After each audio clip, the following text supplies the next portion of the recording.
पीछे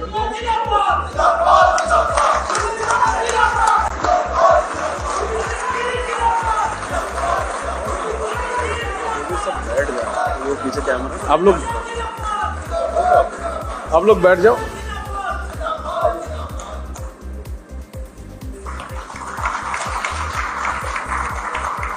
এরপর আমাদের মাননীয় শ্রমিক ভট্টাচার্য মহাশয় আমাদের বিধায়ক দলের নেতা আমাদের শুভেন্দু দাকে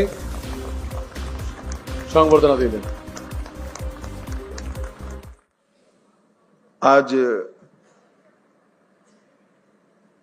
भारतीय जनता पार्टी पश्चिम बंगाल विधानसभा के सदस्यों की एक मीटिंग यहां आहूत की गई है। उस मीटिंग में भाजपा के राष्ट्रीय अध्यक्ष जी ने मुझे और श्री मोहन चरण मांझी जी को केंद्र की ओर से पर्यवेक्षक के रूप में यहां भेजा था। अभी कुछ समय पहले ही चुनाव की प्रक्रिया पूरी हुई है। लगभग 8 प्रस्ताव और समर्थन प्राप्त हुए हैं और सभी प्रस्ताव और समर्थन एक ही नाम के मिले हैं। उसके बाद दूसरे नाम के लिए भी सबको समय दिया गया, पर्याप्त समय दिया गया, मगर कोई दूसरा नाम नहीं आया है। इसलिए केंद्रीय पर्यवेक्षक के रूप में मैं श्री शुभेंदु अधिकारी जी को पश्चिम बंगाल विधानमंडल दल के नेता के रूप में निर्वाचित घोषित करता हूं। मोदी जी যে গ্যারান্টি দিয়েছেন সব গ্যারান্টি পূরণ করার কাজ ভারতীয় জনতা পার্টির সরকার করবে। আমি নয়, আমরা নীতিতে ভারতীয় জনতা পার্টির সরকার করবে। কথা কম কাজ বেশি ভারতীয় জনতা পার্টি করবে। চার্জশিট প্রকাশের দিন মাননীয় নেতা অমিত শাহজি দুটো প্রতিশ্রুতি বাংলার লোককে দিয়েছেন।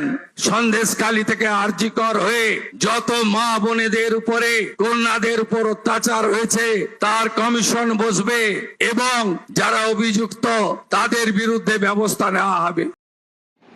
নমস্কার বন্ধুরা, কেমন আছেন সবাই? আজ থেকে বা আগামীকাল থেকে বাংলায় এক নতুন অধ্যায় শুরু হতে চলেছে। একথা আমরা কম বেশি সকলেই জানি কি মমতার যুগ শেষ এবং শুভেন্দু অধিকারী বাংলার যিনি নবচর্চিত মুখ বা নব মুখ্যমন্ত্রী পদে যিনি আসীন হতে চলেছেন শুভেন্দু অধিকারী। কিন্তু একদিনে তো এই পথ চলাটা সম্ভব হয়নি। একদিনেই এই সফলতা তো তার পায়ে এসে ধরা দেয়নি, অনেক পরিশ্রম জেদ। তো অনেকে বলছেন যে শুভেন্দুর এই সফলতার পেছনে একটাই চাবিকাঠি ছিল সেই সফলতার, সেটা হচ্ছে তার অসম্ভব জেদ। এটা তার পিতা স্বয়ং শিশির অধিকারী তিনি এক মিডিয়াতে মুখ খুলে বলেছেন যে ওর জেদই ওর সফলতার প্রধান অস্ত্র। তো এই বিশ্বাসের ফল হিসাবে জেদ, দৃঢ় বিশ্বাস, সংকল্প আর অসম্ভব রকমের পরিশ্রম। আপনারা অনেকেই দেখেছেন এই বিধানসভা নির্বাচনের আগে কি পরিমাণ উনি এক প্রান্ত থেকে অন্য প্রান্তে দৌড়ে গিয়েছেন, সভার পর সভা করেছেন এবং তার ফল হিসাবে আজ উনি তার সফলতা পেয়েছেন। বাংলার নতুন মুখ্যমন্ত্রী হিসাবে আগামীকাল ব্রিগেডে শপথ গ্রহণ সমারোহ হবে। স্বরাষ্ট্রমন্ত্রী অমিত শাহ ইতিমধ্যে কলকাতায় এসছেন এবং তিনি যেটা বললেন যে মুখ্যমন্ত্রীর নাম নির্বাচনের ক্ষেত্রে একটাই নাম সামনে এসেছিল, সেটা অবশ্যই অবশ্যই অবশ্যই শুভেন্দু অধিকারী। দ্বিতীয় কোনো বিকল্প ছিল না, আর থাকবেই কি করে, কারণ তিনি অপরাজিত সমস্ত অবস্থাতেই ছিলেন। নন্দীগ্রামেও তিনি জয়ী হয়েছিলেন এবং ভবানীপুরেও তিনি 15,000-এর বেশি লিডে মুখ্যমন্ত্রী, আমাদের যিনি প্রাক্তন মুখ্যমন্ত্রী অবশ্যই মমতা ব্যানার্জিকে হারিয়েছিলেন। অতএব তার প্রতিদ্বন্দ্বী বা মুখ্যমন্ত্রী হিসাবে দ্বিতীয় বিকল্প কোনো রাস্তা ছিলই না বিজেপির দলীয় নেতৃত্বের কাছে। সেই জন্যই তাকে নির্বাচিত করা হয়েছে।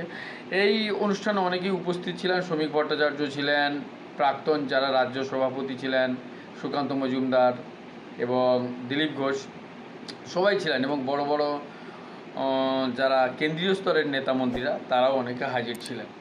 প্রথম থেকে শেষ পর্যন্ত মানুষের মনে একটাই উদ্বেগ আকাঙ্ক্ষা ছিল যে, বা মানুষ আশা করেও রেখেছিলেন যে মুখ্যমন্ত্রী পদে একজনেরই নাম আসতে পারে, শুভেন্দু অধিকারী। মিডিয়া মহল, রাজনৈতিক মহল সেই চর্চার কেন্দ্রবিন্দুতে তিনি ছিলেন। আগামীকাল ব্রিগেডে এই শপথ গ্রহণ সমারোহ হবে এবং বেলা 11টা থেকে এই সমারোহ সভা শুরু হবে। অনেকেই যাচ্ছেন, আপনিও যেতে পারেন। তবে আর একটা কথা বলবো, আজকের এই দিনে একটা জিনিস হলে ওনার খুব ভালো লাগতো। ওনার যিনি পিএ, যিনি মার্ডার হয়ে গিয়েছেন, বা এক কথায় বলতে পারবো যে আজ যদি উনি থাকতেন তো সবচেয়ে বেশি খুশি হয়তো উনি হতেন, এবং তাকে জীবিত দেখে শুভেন্দু অধিকারী হয়তো তার চেয়েও বেশি খুশি হতে পারতেন। কিন্তু যেটা হবার তা তো হয়েছে। এখন নতুন পথ চলা শুরু। বেশি সংখ্যক যেটা মানুষ এটা চেয়েছিলেন যে বাংলায় পরিবর্তন হোক, এবং প্রায় আপনারা দেখেছেন যে 92 থেকে 93% ভোট পেয়ে ক্ষমতায় বিজেপি এসেছে। এবং আর তার চেয়ে একটু বড় কথা হচ্ছে যে ক্ষমতায় আসার পর যে প্রতিশ্রুতিগুলো বিজেপি তার ম্যানিফেস্টোতে দিয়েছিল সেগুলো যেন তারা পূরণ করে। মানুষের আবেগ, আশা, আকাঙ্ক্ষা, ভরসার যে ভরসা করে, যে আশা করে মানুষ পরিবর্তন করেছে, সেই আশা আকাঙ্ক্ষা যেন সম্পূর্ণভাবেই তারা পূরণ করতে পারে। আমাদের এসবি নিউজ চ্যানেলের পক্ষ থেকে অনেক অনেক শুভকামনা রইল নির্বাচিত যিনি মুখ্যমন্ত্রী শুভেন্দু অধিকারী মহাশয়কে এবং বঙ্গ বিজেপির সমস্ত কার্যকর্তাদের। প্রাক্তন মুখ্যমন্ত্রী যিনি মমতা ব্যানার্জি, তাকেও নিমন্ত্রণ বা আমন্ত্রণ জানানো হয়েছিল, কিন্তু তিনি আসবেন না এই বলে সাফ জানিয়ে দেন। আসলে জানানোটা স্বাভাবিক, কারণ উনি তো এখনও পর্যন্ত মুখ্যমন্ত্রী ভাবছেন, পদত্যাগও করেননি। এই ব্যাপারে অনেক জলঘোলা হয়েছে, কিন্তু এতে আমার মনে হয়েছে যতটুকু যে উনি যদি স্বেচ্ছায় পদত্যাগ করে দিতেন তাহলে হয়তো ওনার কিছুটা সম্মান হয়তো রয়ে যেত। কিন্তু এখন তো চারদিকে ছিছি থুথু ব্যাপারটা হয়ে গেছে, মানে সকলে বিদ্রুপ ব্যঙ্গ টাইপের করছে। আপনি কি মনে করেন সেটা অবশ্যই কমেন্ট বক্সে লিখে জানাবেন। ভালো থাকবেন, সুস্থ থাকবেন। জয় হিন্দ, জয় ভারত, বন্দে মাতরম। নমস্কার।